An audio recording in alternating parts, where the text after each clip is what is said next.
성령 세례와 성령 충만이라는 주제를 가지고 은혜를 나누어 보고자 합니다. 중보기도자가 되기 위해서 제가 첫 번째로 중보기도자의 자세에 대해서 다루었고요. 2주차에서는 우리가 먼저 예배자로 바로 서자, 이렇게 은혜를 나누었는데요. 오늘 말씀드리고 싶은 것은 우리가 성령으로 충만해져야 합니다. 우리가 먼저 기도하기 위해서는 성령이 주시는 힘으로 우리가 기도해야지, 우리의 힘으로 기도하다가는요 금방 지쳐요. 할 수가 없어요. 말도 안 되는 거죠. 중보기도를 하는데 나의 힘으로만 기도한다, 성령의 도우심을 받지 않고 내 능력으로만 기도하려고 한다? 안 됩니다. 중보기도자들은 성령으로 충만해져야만 하는 사람들입니다. 그렇기 때문에 3주차에 성령 세례와 성령 충만, 이런 제목으로 은혜를 나누기 원하는데요. 특별히 앞에 보시면 제단에 제가 방석을 깔아놨습니다. 이따가 기도할 때요, 마음에 감동되시는 분들, 특별히 내가 오늘 성령 받고 돌아가야 되겠다, 성령 충만함 받고 돌아가야 되겠다 하시는 분들은요, 앞으로 나오세요. 앞으로 나와서 무릎 꿇기 어려우시면 그냥 앉으셔도 돼요. 방석에 앉으셔서 뜨겁게 기도해 주시면 제가 안수기도 해드릴게요. 성령 충만 받게 해달라고 안수기도 해드릴 테니까요. 물론 이건 자유입니다. 내가 성령 충만 받고 회복하기 원한다, 이런 분들은 앞으로 나오시면 제가 기도해 드리도록 하겠습니다. 물론 그 자리에 앉아서 뜨겁게 기도해도 되지만 저는 이렇게 앞으로 나온다는 상징적인 의미가 있다고 생각합니다. 나의 의지를 들여서, 나의 결단을 들여서 앞으로 나와서 내가 회복되고 싶습니다, 내가 변화되고 싶습니다, 이런 상징적인 의미가 있으니까요. 이따가 제가 그 사인을 드리면 앞으로 나와주셔서 함께 기도해 주시면 감사하겠습니다. 오늘 성령 세례와 성령 충만인데요, 먼저 물 세례와 성령 세례에 대해서 구별해서 말씀을 먼저 드리고 싶습니다. 사도행전 1장 4절 5절 말씀 우리 좀 한 목소리로 읽어보겠습니다. 시작.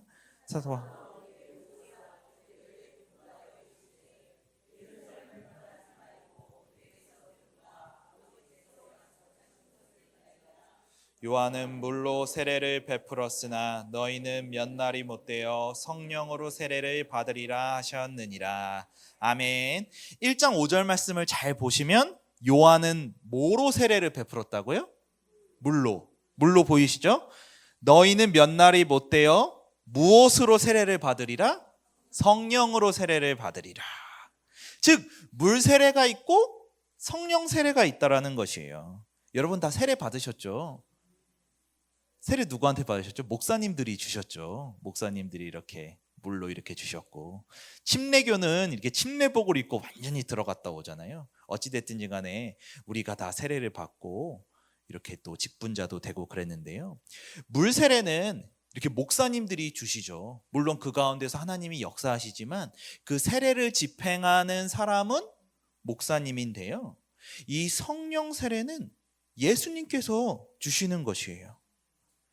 그런데 몇 날이 못되어 성령으로 세례를 받으리라. 약속한 것을 기다리라는 것입니다. 우리가 성령 받을 때, 성령으로 충만해질 때 어떠한 일이 일어나냐? 유명한 말씀 제가 가져왔는데요, 8절 말씀이에요.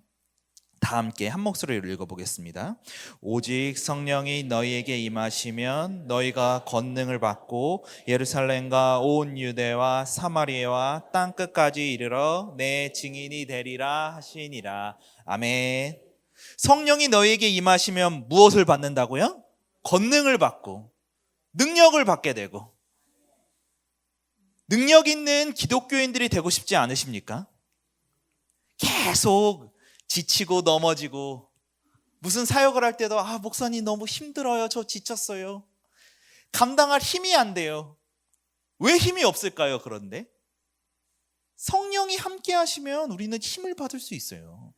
말씀에 나와 있잖아요. 성령이 너희에게 임하시면 무엇을 받고? 권능을 받고. 우리 시선을 돌려서 영적인 것을 사모하였으면 좋겠습니다. 성령을 사모하시고 하나님이 주시는 것들을 사모하시고 이 세상의 것들보다 그러한 것들을 더 사모하기 시작할 때 우리는 영적인 능력으로 내게 주어진 사명을 감당할 수 있게 됩니다. 이 말씀처럼 성령이 너희에게 임하시면 너희가 권능을 받는다. 우리 인생 살다가 보면 사실 수많은 문제들이 우리 앞에 찾아오게 되죠. 제가 중보기도학교 1강에서도 말씀드렸고 2강에서도 말씀드렸습니다. 1강에서는 홍해바다 이야기 말씀드렸는데요. 누구나 그런 문제 가운데 우리가 하나님 바라보자, 제가 이렇게 강의를 했어요. 그리고 그 수많은 문제들이 누구에게나 찾아올 수 있지만 결국은 하나님을 바라볼 때 하나님이 일하신다, 이렇게 은혜를 나누었는데요. 현실적으로 우리의 삶 가운데 돌아가 봤을 때 우리 앞에 문제가 찾아오면 진짜 솔직히 말해서 한숨이 먼저 나오지 않습니까? 아니, 머리로는 잘 알죠. 당연히 주님 의지해야 되고 주님이 해결해 달라고 간구하고 아뢰야 되는 거, 주님 앞에 엎드려야 되는 거 잘 알고 있지만 이스라엘 백성들도 다시 한번 생각해 보세요. 홍해바다 앞에서 하나님을 먼저 찾기보다는 불평하고 불만하고 원망한 게 먼저 나왔는데, 솔직히 우리도 다르지는 않죠. 우리도 똑같습니다. 그런데 그런 수많은 어려움 앞에서 결국 일어날 수 있는 비결, 이겨낼 수 있는 비결이 바로 성령 충만입니다. 성령 충만하지 않으면 그런 상황 가운데, 내 앞에 장애물 가운데 넘어지는 것이에요. 우리의 힘으로 넘어갈 수 있는 것이 아니라 매일매일 주님 앞에 구하고 성령 충만해질 때 우리가 권능을 받고 모든 상황 가운데서 이겨낼 수 있습니다. 그렇기 때문에 우리 성령을 사모합시다. 성령님을 사모하며 나아갈 때 성령님께서 힘 주시고 능력 주시고 사명을 감당할 수 있는 우리에게 마음을 새롭게 하여 주십니다. 물 세례와 성령 세례를 제가 계속해서 비교하고 있는데요. 마태복음 3장 11절 말씀, 오늘은 좀 성경 말씀을 다 함께 읽어보면서 하나하나 짚어보기 원합니다. 다 함께 한번 읽어보겠습니다. 시작.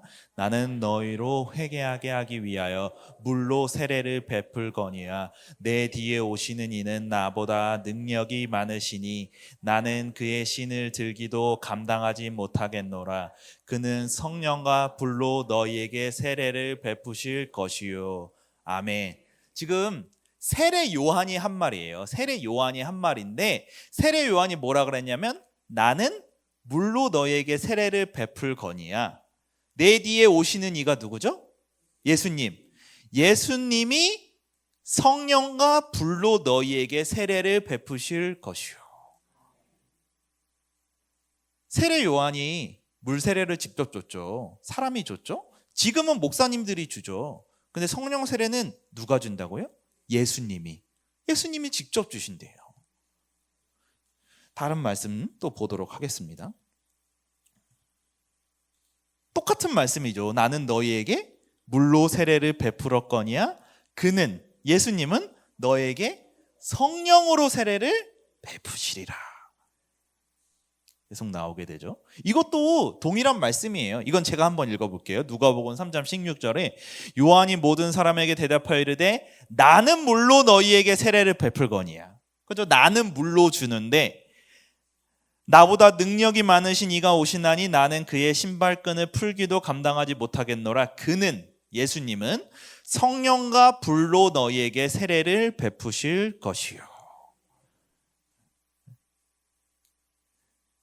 이거는 눈으로 보고 넘어가 볼게요. 지금까지 한 말씀과 거의 다 비슷한 내용이죠. 그래서 세례 요한은 물로 세례를 베풀거니와 내 뒤에 오실 그분은, 예수님은 성령과 불로 세례를 주겠다. 분명히 약속하였죠. 그래서 저는 성령 세례 그리고 성령 충만에 대해서 이번에는 조금 비교를 해보기 원합니다. 제가 조금 정리를 해왔는데 갑자기 웬 생뚱맞은 그림이 나오나 이런 생각을 하시는 분도 있을 것 같아요. 그 성령 세례에 대해서는요, 일회성의 일이라고 말을 많이 합니다. 제가 다른 슬라이드부터 먼저 보여드릴게요. 성령 세례는 신자가 처음으로 성령님을 받아들이는 순간, 신앙생활의 시작을 의미하는데요.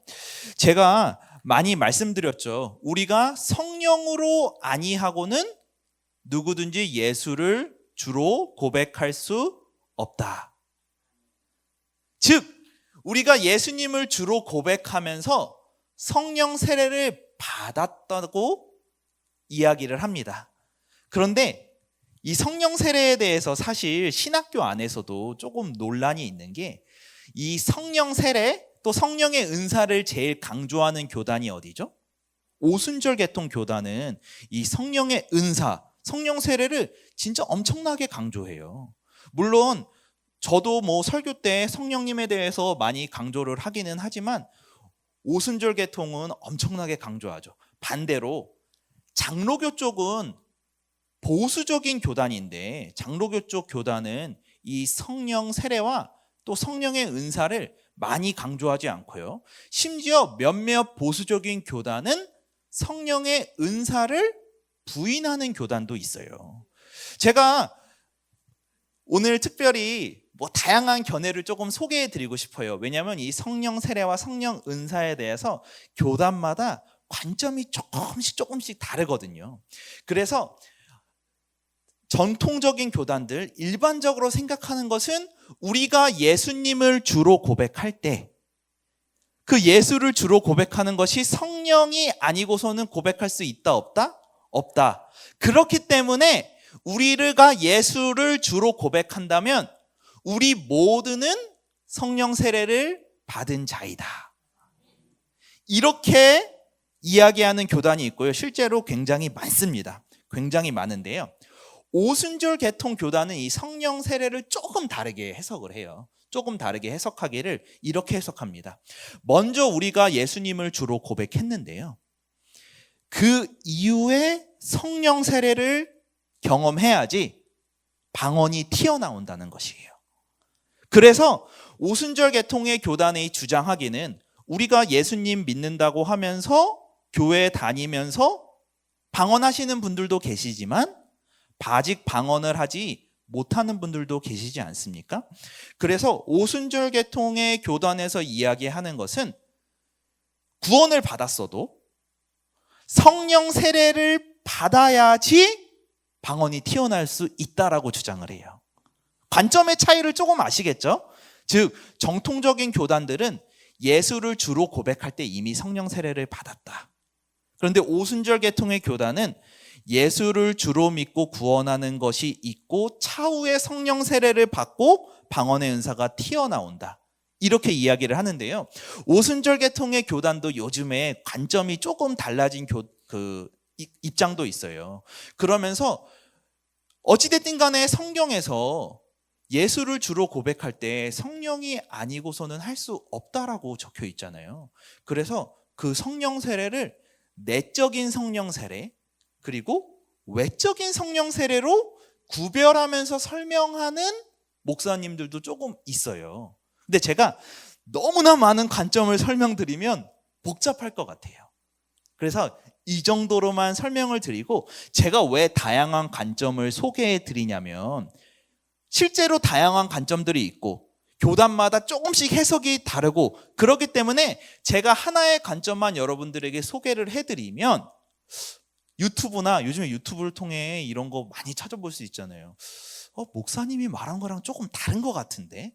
라고 생각을 하실 수 있기에 제가 이렇게 말씀을 드렸는데요. 그런데 이런 여러 가지 논쟁점들은 여러분들에게는 중요할 수도 있지만 어떻게 보면 또 그렇게 중요하지 않을 수 있어요. 그런데 중요한 것은 무엇이냐? 우리는 성령을 사모하면 됩니다. 그리고 성령이 주시는 은사를 사모하면 됩니다. 그 시점이 언제인지, 성령 세례가 이때인지 아니면 그 이후에 나타나는지, 그게 우리 입장에서는 중요하지 않을 수 있는 이유는 현상은 똑같아요. 그런데 네이밍, 이름 붙이는 걸 지금 붙일까, 조금 나중에 나타난 그 현상을 성령 세례라고 부를까라고 하는 것이지, 결국 나타나는 것들은 동일해요. 제가 보기엔 별로 차이가 나지 않아요. 그래서 우리 입장에서는 어떻게 하면 되는가? 간단합니다. 제가 말씀드렸죠? 성령을 사모하시기 바랍니다. 그리고 성령이 주시는 은사를 사모하시기 바랍니다. 그리고 매일매일의 삶 가운데 성령 충만할 수 있도록 성령의 충만도 사모하시기 바랍니다. 그냥 그렇게 살아가면 되는 것이에요. 어찌됐든지 간에 성령 세례와 성령 충만에 있어서 다양한 관점들이 있지만 일단 성령 세례는 일회성의 사건이라고 많은 학자들이 동의를 해요. 그러면 그 이후의 사건은 무엇이냐? 성령 충만합니다. 즉 성령 세례가 임하고 우리가 노력해야 되는 것이 무엇이죠? 성령 충만함을 위해서 계속 노력해야 되는 것이에요. 제가 최근에 에베소서 강해를 하면서 도우시는 성령님에 대해서 설교를 하였죠. 그리고 그 설교 가운데 도우시는 성령님이 우리가 이 성화의 과정 가운데, 우리가 거룩해지는 과정 가운데 누가 도우신다고요? 성령께서 도우시는 것이에요. 그것이 성령 충만이죠. 우리가 성령 충만을 구하지 않으면 여러분들도 잘 아시겠지만 우리가 지금부터, 물론 그러면 안 되지만 앞으로 기도 하나도 안 한다고 한번 가정해 볼게요. 그냥 극단적으로 그냥 예를 드는 것이에요. 기도를 하나도 안 한다면 성령 충만해질 수 있을까요? 없죠. 그런데 뭐가 충만해질까요? 육의 생각에 충만해질까요? 영의 생각에 충만해질까요? 육의 생각에 충만해지죠. 정말이에요. 해보지는 마시고요. 그냥 극단적으로 이해하기 쉽게 예를 들어보는 거예요. 우리가 기도를 하나도 안 하기 시작한다면 육의 생각으로 점점 충만해질 거예요. 그럼 반대로 기도를 열심히 하기 시작한다면, 매일매일의 삶 가운데 성령을 구하고 주님께 매달리기 시작한다면 육의 생각은 사라지고 영의 생각으로 충만해지고 우리의 삶 가운데 성령의 열매가 맺히고 거룩해지는 여정이 성령의 도우심 가운데 가능한 것이죠. 제가 성령 세례에 대해서 이렇게 조금 정리를 해왔는데요. 제가 설명한 드린 내용 다 나와 있어요. 여기 보면 일회성 사건이라고 되어 있죠. 성령 세례는 신자의 생애에서 일회적으로 일어나는 사건으로 간주됩니다. 그리고 이 성령 세례는 구원과 연관성이 있어요. 우리가 주로 고백하는 것이 우리의 힘으로 고백한다고요? 아닙니다. 내적으로 성령께서 확증 주셨기 때문에 우리가 예수님을 주로 고백할 수 있는 것입니다. 반면에 성령 충만은 일회성이 아니라 신자들의 삶 속에서 계속적으로 역사하는 것이에요. 제가 극단적인 예를 들어드렸죠. 지금부터 우리가 기도 생활을 중단한다면 이 육의 생각으로 넘쳐나면서 성화의 과정을 밟을 수가 없어요. 하지만 성령으로 매일매일 충만해질 때 육의 생각은 사라지고 점점 거룩해질 수 있는 것이죠. 존 웨슬리 목사님은 이 과정을, 의롭게 되는 과정을 칭의라고 하였고요. 거룩해지는 과정을 성화라고 하였어요. 이게 감리교에 있는 것인데요. 감리교는 칭의, 이례적으로 우리가 예수님을 주로 고백하고 의롭게 되었지만 아직 나의 마음 가운데 있는 옛사람의 잔재들, 육의 생각을 쫓는 마음들, 정욕들, 탐심들 다 내려놓는 과정이 필요하다는 것이죠. 유기성 목사님 잘 아시잖아요. 유기성 목사님도 감리교 목사님이시잖아요. 감리교 목사님이신데 유기성 목사님 설교 가운데 계속 강조하는 거 뭔지 아세요? 나는 죽고 예수로 사는 삶. 유기성 목사님 설교 들어보면 무슨 설교를 들어도 그 말씀을 꼭 하세요. 나는 죽고 예수로 사는 삶. 그런데 이 말씀을 하시면서 한 번에 끝나지 않는다는 것이에요.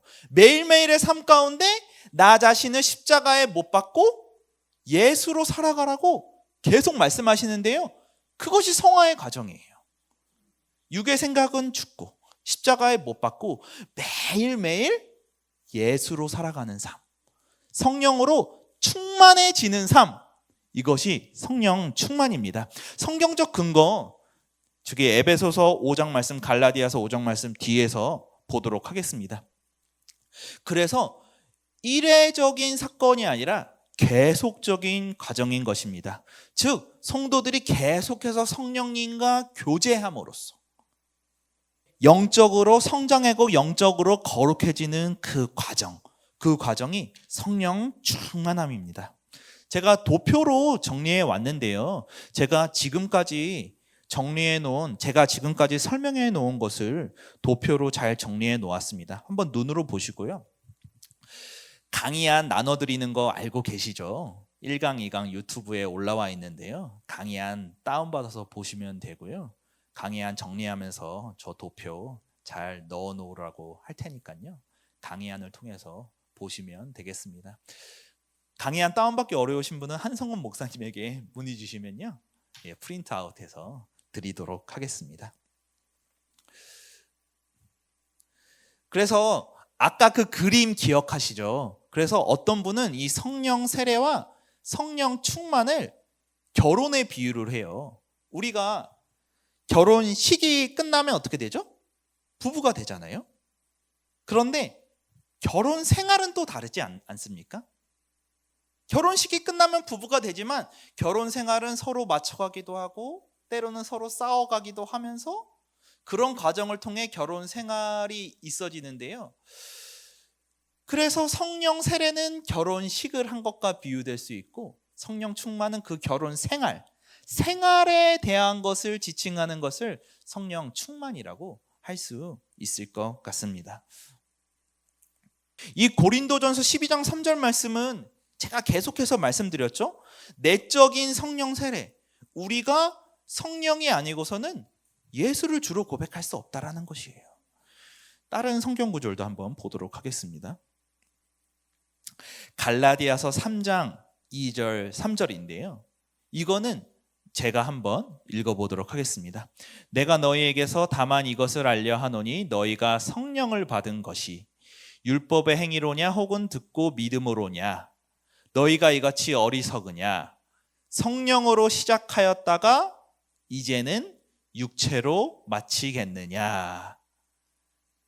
자, 너희가 성령을 받은 것이 율법의 행위로냐 혹은 듣고 믿음으로냐 하면서 뭐로 시작하였다고요? 우리의 이 영적 여정이 성령으로 시작한 것이다.